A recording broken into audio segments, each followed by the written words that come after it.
ताइयांग के चेहरे पर एक ठंडा और सख्त एक्सप्रेशन था। उसकी आंखों में गुस्से के साथ कॉन्फ्यूजन भी साफ नजर आ रहा था। वो अपने फादर की तरफ देखते हुए कोल्ड टोन में पूछता है, फादर, आप यह क्या कर रहे हैं? मिस्टर किम बिना किसी जल्दी के वाइन का एक सिप लेते हैं।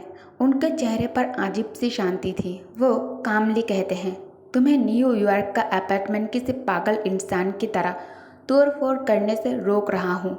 ये सुनकर ताइयांग के दोनों हाथ तुरंत कसकर मुट्ठी में बंद हो जाते हैं। उसकी जॉ लाइन टाइट हो जाती है और गुस्से की वजह से उसके कंधे भी तन जाते हैं। ताइयांग गुस्से से कांपते हुए कहता है, मेरे पास आपके जोक्स सुनने का बिल्कुल भी टाइम नहीं है।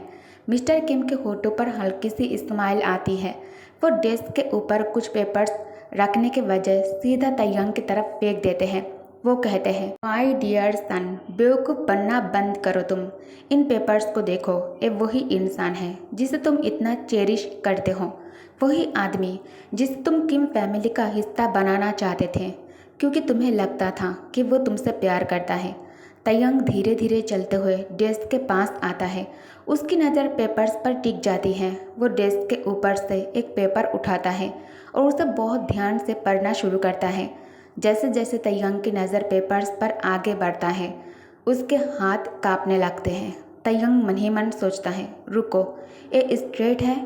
इसकी पहले से ही वाइफ थी।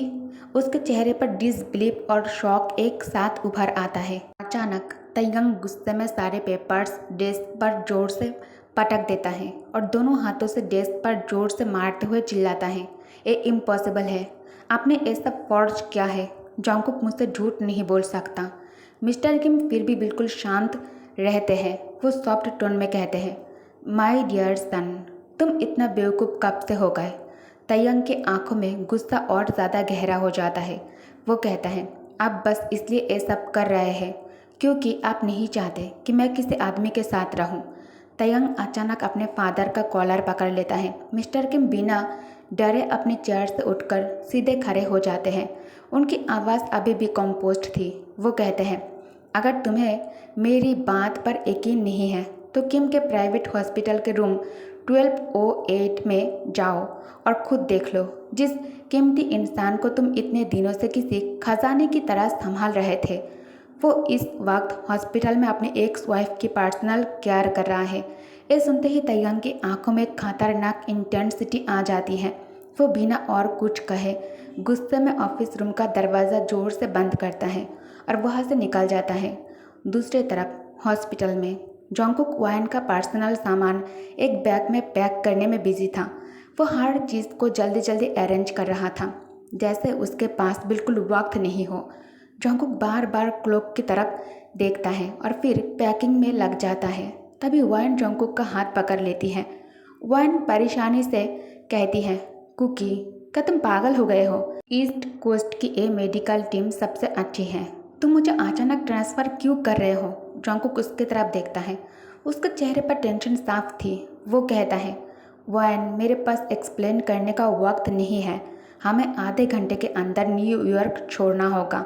जॉन्गकुक मन ही मन सोचता है, ताइयांग को जल्द ही सच पता चल जाएगा। वो पागल आदमी कुछ भी कर सकता है। वाइन अपना सिर हिलाकर कहती है, नहीं, मैं नहीं जाऊंगी। मैं किसी बेकार हॉस्पिटल में जाकर ट्रीटमेंट नहीं करवाऊंगी। जॉन्गकुक वाइन के दोनों शोल्डर को मजबूती से पकड़ता है और उसकी तरफ झुककर शांत करने वाली आवाज़ में कहता है, फिक्र मत करो वाइन, मैं तुम्हारे लिए सबसे अच्छा डॉक्टर ढूंढूंगा, लेकिन हमें अभी जाना होगा यहाँ से। जॉन्गकुक वाइन को बेड से उठने में मदद करता है। वो बहुत केयरफुली वाइन को संभालता है और उसे हॉस्पिटल रूम से बाहर कॉरिडोर में लेकर आता है। दोनों धीरे धीरे हॉस्पिटल के एंट्रेंस की तरफ बढ़ने लगते हैं। वाइन की तबीयत अचानक और हेवी महसूस होने लगती है। वो जॉन्गकुक से कहती है, कुकी, मुझे चक्कर आ रहा है, मुझे थोड़ा और मजबूती से पकड़ो। जॉन्गकुक तुरंत उसे संभालते हुए कहता है, बस थोड़ा और। कार बिल्कुल बाहर है। दोनों किसी तरह एंट्रेंस तक पहुंच जाते हैं, लेकिन अचानक भयंकर आवाज़ के साथ हॉस्पिटल का ग्लास एंट्रेंस डोर टूटकर बिखर जाता है। जॉन्गकुक और वाइन दोनों डरकर पीछे हट जाते हैं। टूटे हुए ग्लास के बीच से ताइयांग अपने आदमियों के साथ गुस्से में हॉस्पिटल के अंदर एंटर करता है। ताइयांग को देखते ही जॉन्गकुक की टांगें कांपने लगती हैं। उसकी सांसें जैसे गले में अटक जाती है। वो मुश्किल से सांस ले पा रहा था। जोंगकुक की आंखें डर से फैल जाती हैं। उसके मुंह से बहुत मुश्किलों से एक ही नाम निकलता है, ताइयंग। वायन भी घबरा कर जोंगकुक के पीछे चुप जाती है और धीमी आवाज़ में पूछती है, कुकी ये कौन है?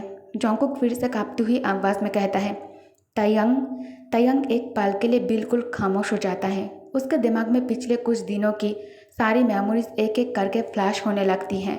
जोंगकुक का उसके करीब आना, उसका ताइयंग का अटेंशन पाने की कोशिश करना, उसके लिए अपना ख्याल रखना, उसके सामने इनोसेंट बनना और वो सारी बातें जो ताइयंग ने जोंगकुक के प्यार और लॉयल्टी के रूप में समझी थी। ताइयंग की आंखों में हार्ट और गुस्सा एक साथ भर जाता है।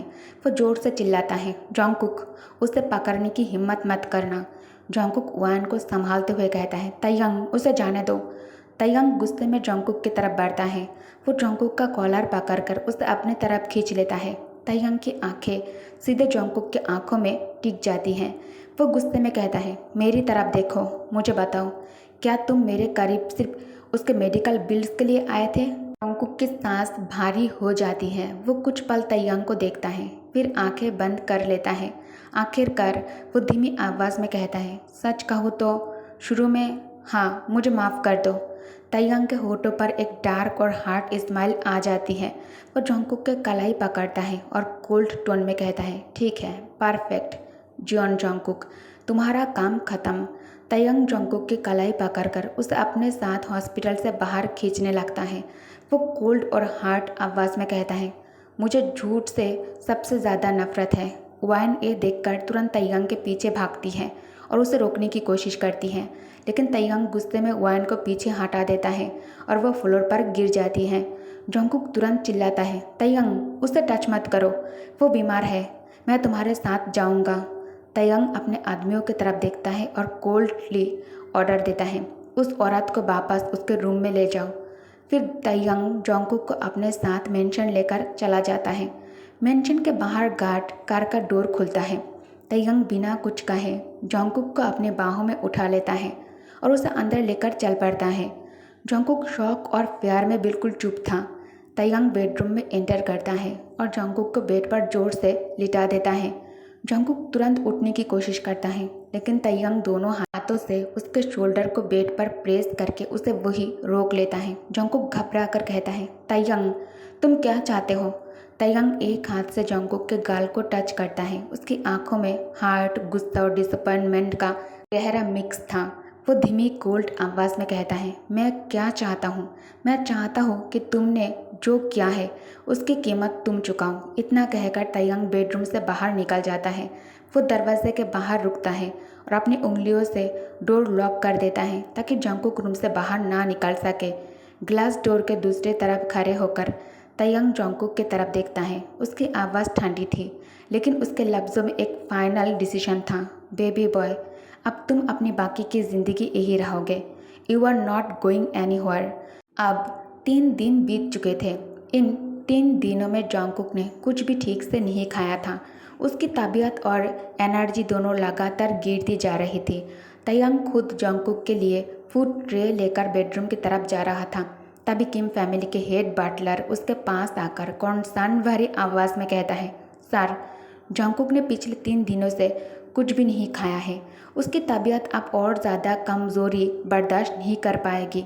ताइयंग बिना रोके कोल्ड एक्सप्रेशन के साथ कहता है, उसे लगता है कि खाना छोड़ देने से मैं उसे जाने दूंगा। वो गलत सोच रहा है। हेड बटलर धीरे से कहता है, अपने किचन से उसका फेवरेट वैनिला फ्लेवर भी बनाया है। शायद आप दिल से उसकी परवाह करते हैं। ताइयंग कुछ पल चुप रहता है, फिर कोल्डली कहता है, मैं बस नहीं चाहता कि वो इतनी जल्दी कमज़ोर हो जाए। असली मुश्किलें तो अभी शुरू हुई हैं। ताइयंग फिंगरप्रिंट लॉक से डोर अनलॉक करता है और बेडरूम के अंदर एंटर करता है। अंदर आते ही उसकी नज़र जोंगकुक पर पड़ती है। ताइयंग अभी भी बेड पर उसी तरह लेटा हुआ था। पिछले 3 दिनों में भेजी गई किसी भी फूड प्लेट को उसने हाथ तक नहीं लगाया था। ताइयंग फूड ट्रे को टेबल पर रखते हुए कहता है, 3 दिन, बेबी बॉय, तुम्हें लगता है ये कोई प्रोटेस्ट है? जोंगकुक अपना चेहरा दूसरे तरफ करते हुए धीमी आवाज़ में कहता है, मुझे जाने दो ताइयंग। ताइयंग हल्की से डार्क स्माइल के साथ कहता है, जाने दूँ? ताकि तुम अपनी एक्स वाइफ के पास वापस जा सको। तायंग जोंगकुक के पास बैठता है और ट्रे अपनी तरफ खींच लेता है और चम्मच से थोड़ा सूप लेकर वो जोंगकुक के पास करता है। सॉफ्ट टोन में कहता है, मुंह खोलो बेबी बॉय, अच्छे से खा लो। मुझे तुम्हें फोर्स करने पर मजबूर मत करो। लेकिन जोंगकुक खाना लेने से मना कर देता है और उसने तायंग के हाथ पर सूप गिरा दिया। तायंग का एक्सप्रेशन तुरंत सीरियस हो जाता है। वो धीरे से कहता है, ठीक है, फिर तुम अपनी मर्जी से ही रहोगे। तायंग जोंगकुक को खाना खिलाने की कोशिश करता है अपनी तरीक़ों से, लेकिन जोंगकुक की तबीयत इतनी कमज़ोर थी कि वो सूप ठीक से संभाल नहीं पाता। वो ज़ोर से खांसने लगता है और सूप वापस बाहर आ जाता है। तायंग उसकी तरफ देखते हुए कोल्डली कहता है, तुम्हें लगता है खुद को भूखा रखना मुझ पर असर करेगा? जोंगकुक थकी हुई आवाज़ में कहता है, तुम इंसान हो और कितने वक्त तक ये सब करते रहोगे तुम? तायंग एक टिश्यू उठाता है और जोंगकुक के होठों के पास लगे सूप को सॉफ्टली साफ करते हुए कहता है, तुम क्या कह रहे हो बेबी बॉय? साजा नहीं, मैं तो बस अपने प्यारे असिस्टेंट का ख्याल रख रहा हूँ। जोंगकुक अपनी आंखें बंद कर लेता है और धीमी आवाज़ में कहता है, तुम मुझे बहुत ज़्यादा परेशान करते हो तायंग। तायंग टिश्यू को साइड में रख देता है और जोंगकुक के करीब झुककर कहता है, परेशान? लगता है तुमने उस औरत की फिक्र करना भी बंद कर दिया है जोंगकुक। जोंगकुक की आंखें तुरंत खुल जाती हैं। उसके चेहरे पर टेंशन साफ नज़र आने लगती है। वो घबरा कर तायंग की आंखों में देखता है और पूछता है, तुमने ओयन के साथ क्या किया है?